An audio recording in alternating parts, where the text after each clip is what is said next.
I'm Bob Trask. Thank you for being with me.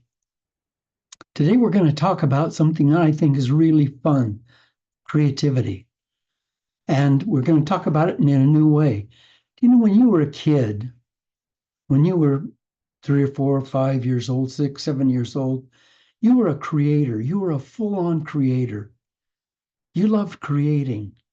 Like you could make a little sailboat out of a walnut shell. You could make a toothpick into something. You could make a doll out of a out of a popsicle stick. You were just creative. You were creating all the time. You were imagining things. You had the most incredible imagination. And then you'd bring things into being out of that imagination. Pablo Picasso said, all children are artists. The problem is how to remain an artist once we grow up. There's a lot of difference between us. But one thing we have in common is this: we were all born creators. And unless we unleash and express that individual creativeness, we're never going to really feel fulfilled in our lives. Like we can amass billions of dollars, big houses and hotels and yachts, and we can have lots of very expensive friends.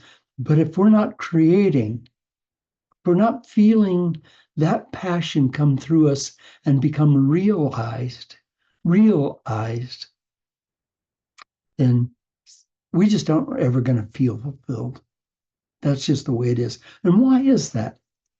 Because we each are incarnations of consciousness, of the universe, of the great intelligence behind the universe that is constantly creating. Like, this universe wasn't created in 6 days, and then on the seventh day, the creator rested. That's a myth. It's creating now. It's being created now. Everything, anywhere is in creation. Your body's in creation.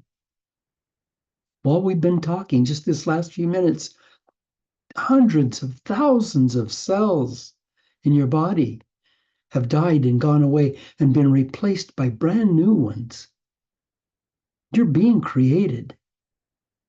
Your eyes, your hair, your face, your skin, they're in the process of being created.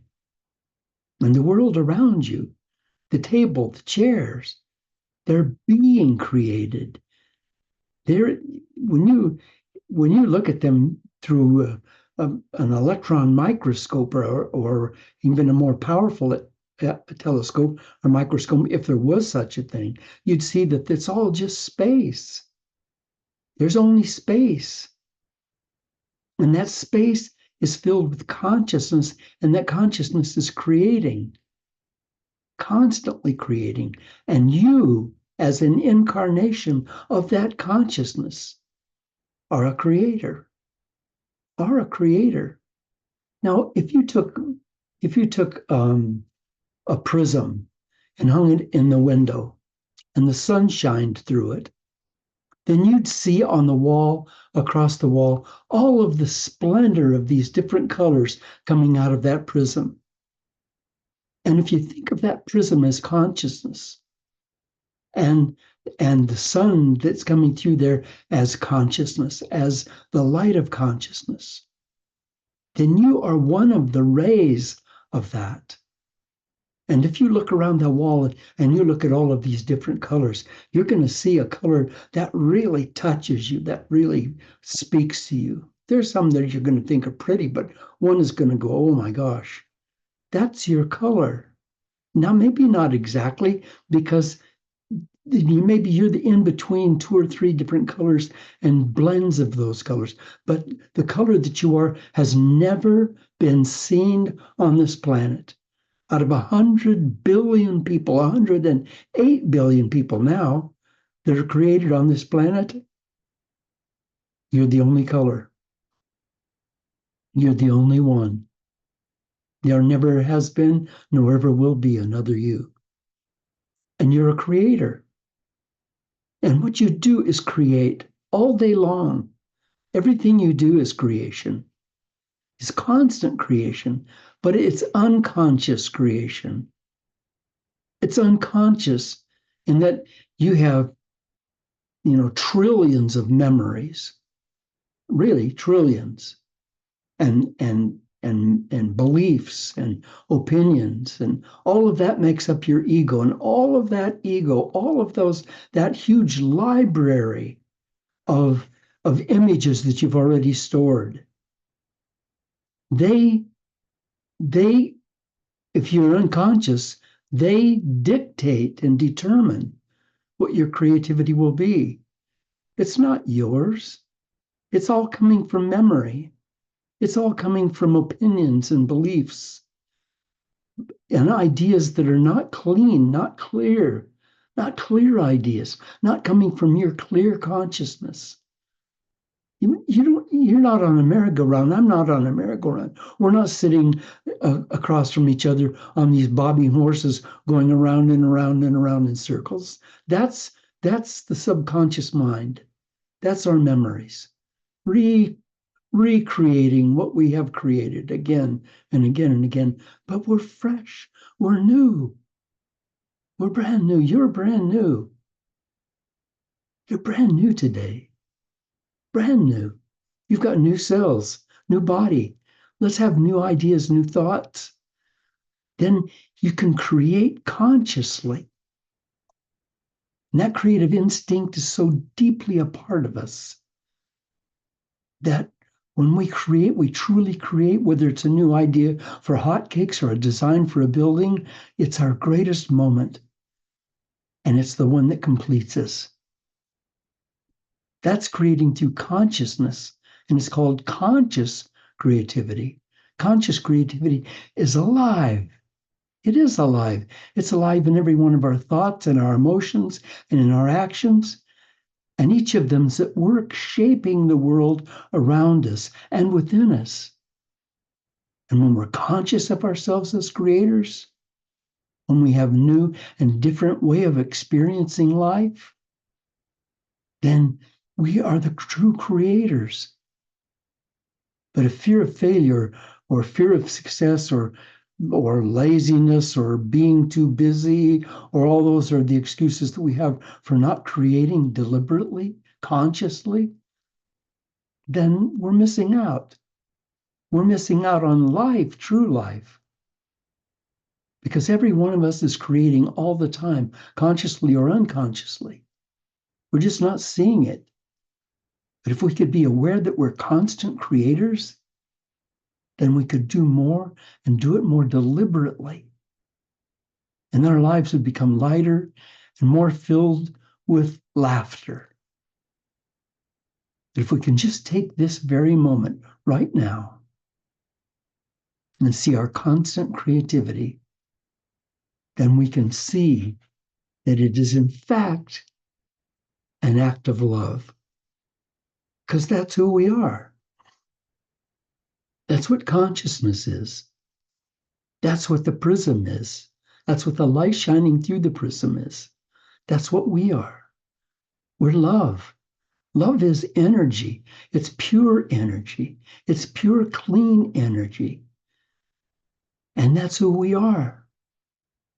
And if we can know that, every one of our creations, whether it's a hello that we or our smile for somebody, or like I said, hotcakes that we make and we put a bunch of nuts and other stuff in them and we say, let's take a chance, let's dare to do something different. If we create outside of the box, we get off of the merry-go-round and go straight off into the sunset in the direction we want to go and create all the way, then we're going to be turning the love light on us, in us. And that love light changes the world. We often think of creating as primarily something that we do. And in fact, it's not primarily something that we do. It's primarily something we are. And we can really only deliberately, consciously create from that truth of who we are.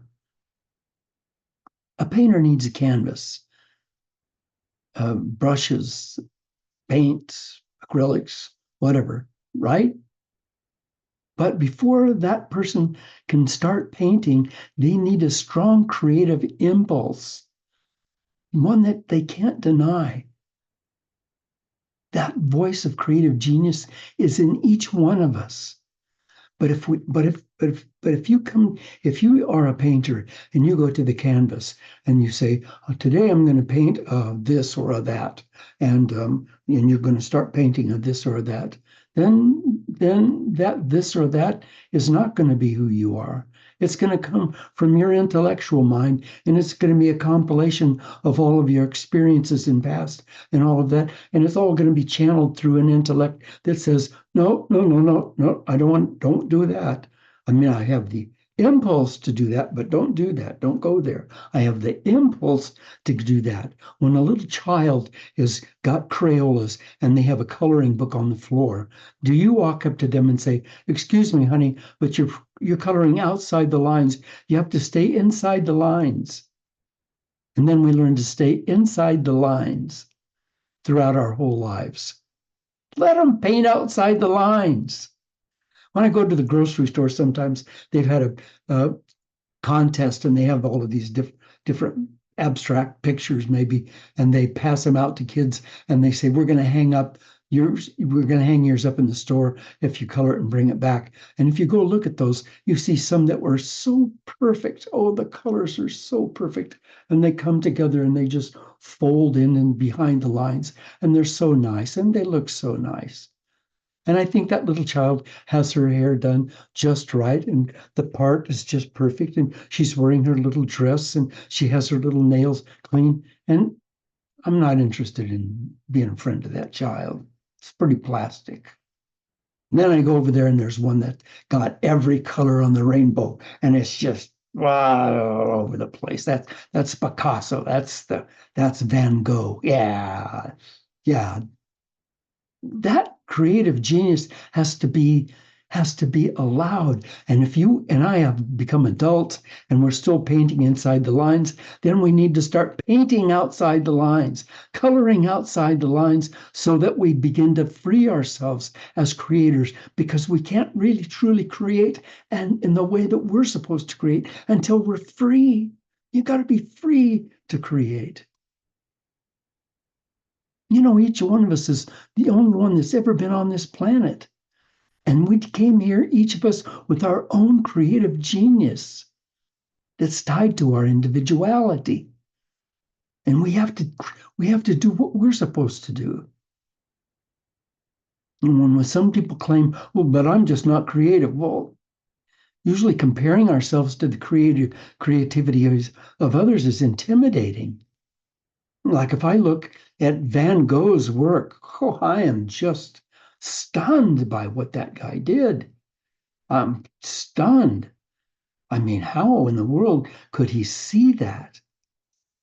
When I look at his print, his picture of, and he did several of these, but the one that became famous, the bridge over the river Arles or Arles. I'm not sure how you say that in French, but it's Arles, the bridge over that water. If I stand and look at that and a really good print, or if I could just see it in person, the original, as I look at that, it looks after a few minutes, it looks like the water might come out of that painting and start running down the wall.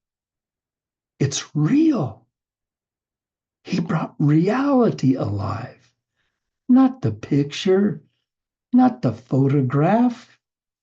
What's in the photograph? And incidentally, some photographers can actually photograph what's in the photograph. They take a picture of something, and it's not a picture of something, it's a picture of something inside of that. They see it, and they snap that shutter just at the right time. And it's just breathtaking. But the work of Leonardo da Vinci, whew, and Michelangelo, the David, the Pieta, my God, But if you compare your creativity to them, you'll never create because they were their geniuses and you are your genius. And our self identities are supposed to be evolving, not devolving. We're supposed to be constantly discovering new selves. And we can't be discovering new selves unless we start painting new paintings, sculpting new sculptures, cooking new hotcakes, making new omelets. We've got to figure out ways to move beyond that. One of my dearest friends, Susie Behringer, is a creator's creator. She's a calligrapher, she's a quilter, she's a sewer, she's a painter. She's just there's nothing about her that's not a creator. She's just creating constantly. She creates in the way she walks, she creates in the way she talks, she creates in the way she laughs. And she's not overblown, she's not overpowered or egotistical. She's just alive. She's like a field of flowers blooming. She's alive with the fragrance and the butterflies and the bees and the joy of life. It's just bubbling out of her all the time. That's the creator. That's the kind of creator I want to be. So we can't have self-identities that are limited, can we? We can't. Let's blow out those limits. Let's blow out those old identities. Let's get out of the falsely secure minds, the ones that tell us that we're incapable or unworthy. And isn't that why we don't create? Because we think we're incapable or we think, gosh, I'm unworthy. So I say, what if I were to create something that is truly remarkable? Well, then would I be worthy of that win? But then maybe I better not start. Or if I say, well, I don't think I'm worthy, then I'm not capable. If I don't feel I'm worthy, then I'm not capable. So I have to get myself to be worthy of winning. Thomas Edison failed thousands and thousands of times. But if you asked him, he said, I didn't fail. Those are just other ways I saw that it didn't work. We have to be willing to let every creative impulse be that and let it be okay.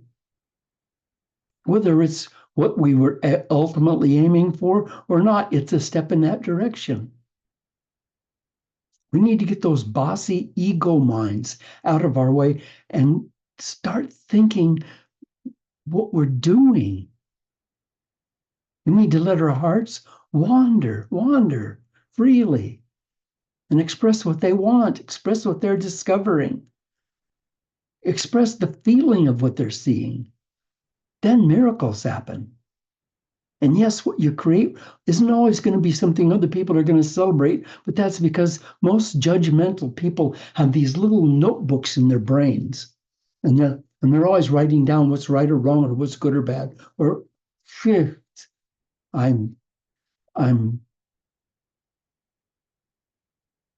I'm feeling a little bit sad for those people because they don't see reality. They see the image of reality, but they don't see reality. They have these little notebooks in their minds that were shaped by their past's eternal conditioning and social pressures.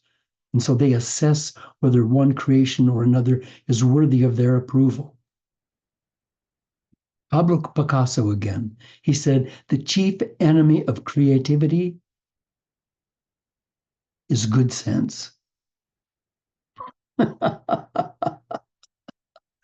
The chief enemy of creativity is good sense.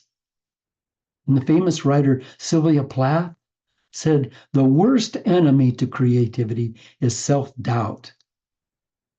And self-doubt comes about by that intellectual mind of ours that's saying, well, this has got to be like this, and it's got to be like this. And you can't use orange there because nobody has orange eyes, so I can't have an orange there. And it's got to stay inside the lines. Then we're trapped. But when we let go of our expectations and let go of somebody else's ideas, life happens. Life happens to you. Life happens to me. Then we create consciously. And in doing so, we reclaim our power. We align with that deep intelligence that's flowing through all things, flowing through nature, flowing through all things. And in that natural stillness, you find the infinite creative potential lying within you. And my friend, this is personal transformation. This is personal transformation. This is where the magnificence of our lives begin. Not through effort. Don't make effort. Don't do that. Through the gentle breathing and allowing free self-expression. We stop judging ourselves and we become aware of ourselves as creators, and our lives become renewed. We're born into new childhoods, ones of curiosity and discovery. Let me repeat that, please. When we stop judging ourselves and become aware of ourselves as creators, our lives become new again.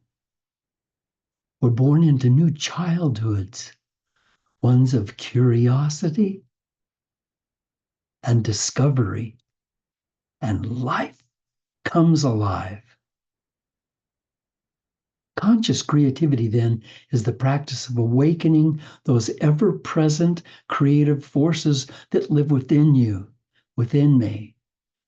We must learn to dream with our eyes open. We're talking about painting, writing, teaching, sculpting, or whatever individual creativity calls to you. There are no limits. There's no limits. I'm talking about growing the creative seed that was planted in your soul at birth. How to discover that seed? We do what John Campbell said. John Campbell said, follow your bliss. What does that mean? It means look inside and find that place of joy and say, where do you want to go? Joy, where do you want to go? And then go where that joy wants to go. And if we do that, impulse will become obvious. And then you'll create. You'll bring something out of nothing. Out of nothing. You'll bring something out of nothing. And you'll allow your imagination to lead you. And then that nothing will become something. It becomes something amazing. You'll have created something amazing. And that something will have your eternal thumbprint on it. So let's ask ourselves, what is possible for me that I haven't dared? And what would I like to create? And you know, you don't have to think in terms of what we call art. You don't have to think in terms of photography or painting or sculpting or whatever. It can be walking. It can be dancing. It can be calling someone up on the phone and talking to them in an artistic way, which means listening and folding what they're saying back to you, back to them in a beautiful way. Whatever that is, it doesn't matter. What are you wearing today? I was a minister at a church, and I kept saying to people, you need to be different, dare to be different, dare to be different. And I tied my tie inside out. And it wore it like that for a long time. And the people just didn't like it. They just didn't like it. They want ties to be a certain way. Now I had both the small end and the large end. All the colors of them were all being shown. But they didn't like that. They wanted it to be a certain way. And in a different church, in a ministry, I said the same thing. And then I said, I'm going to be different. And I wore a black shoe and a brown shoe every Sunday to church. And only one person noticed. Only one person noticed.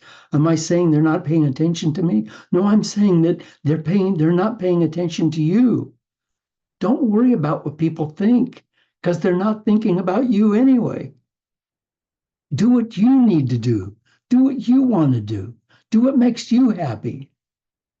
I took a few people out into the high country on a 2-week hiking trip, hiking trek, and we came to a stream, and it was like a river-wide stream, and there was a log across it, and we all just walked across. And I looked back, and one person still hadn't come across. And so I went back and talked to that person, and I said, well, what are we going to do? And eventually, after I talked for quite a while, and they talked for quite a while, they recognized that the fear that they had of falling off the log was not as great as the fear they had of not being on the other side. So they crossed the log. Another time, I had people on a trek, and we were climbing up a very, not a steep hill, about 45-degree hill on real solid granite. They all had good shoes, and everybody was just going up. And I once again looked back and saw somebody wasn't coming. And so I went back and talked to them. And eventually they did climb. And here's the thing. With those two people, what I didn't do is talk them into climbing the cliff or talk them into walking the log. What I talked about is to get them to realize, to see that the fear inside of them had nothing to do with the log or the hill. It was a fear inside of them of not being complete, of not being who they came here to be. And so they stepped out of that fear and they took that risk. And we need to take risks. And the biggest risks we usually have are the fear of failure. Edwin Land, the inventor of Polaroid and the winner of so many medals, oh my gosh, pages of medals, said the essential part of creativity is not being afraid to fail. And the famous musician Miles Davis certainly agreed with him when he said, "Don't fear mistakes. There are none." So this we have to remember that those two geniuses said. The essential part of creativity is to not be afraid to fail and not fear mistakes because there are none. So wouldn't you agree with me that life worth living is one that's also expanding, becoming broader, becoming deeper? Then you have to also agree that we get there by daring to imagine something that doesn't exist and then having the courage to bring that imagination into reality. If I'm afraid of walking on a log over the river, I need to see life on the other side is greater, sweeter, and richer. And to cross high logs in our lives, or to climb hills in our lives, we just have to expand our identity. And of course, that's scary, but we do it by creativity. If you're not doing something that scares you, then you're stuck. Then you're stuck. This week, let's get scared. Let's wait and let's move past that fear. Let's put that fear to work in creativity. Let's at least weekly allow partial transformations of our identities, of our personalities. Let's not think about it. Let's just do it. In the rapture of beauty, of the creative moment, consciousness comes alive in us. And we become one with our universe. Always and everywhere, the creative person is driven to rediscover, to reawaken, to give form to the world, and in so doing, to change the world for the better. One of my heroes, maybe possibly my top hero, was a man named John Steinbeck, a writer. He wrote Grapes of Wrath, East of Eden. If you haven't read East of Eden, you're missing something really amazing. This guy's just a fantastic writer. A lot of his books have been made into movies, but the movies aren't as good as the books. But John Steinbeck said, "And this I believe, that the free exploring mind of the individual human is the most valuable thing in the world. And this I would fight for. The freedom of the mind to take any direction it wishes, undirected. And this I must fight against any idea, religion, or government which limits or destroys the individual. John Steinbeck said, "This is what I am, and this is what I'm about." That's what you're about, too. That's what I'm about. Freedom of thought, freedom of creation. And I want to finish today by quoting Albert Einstein, who said to us, Albert Einstein, the genius, creativity is contagious. Pass it on.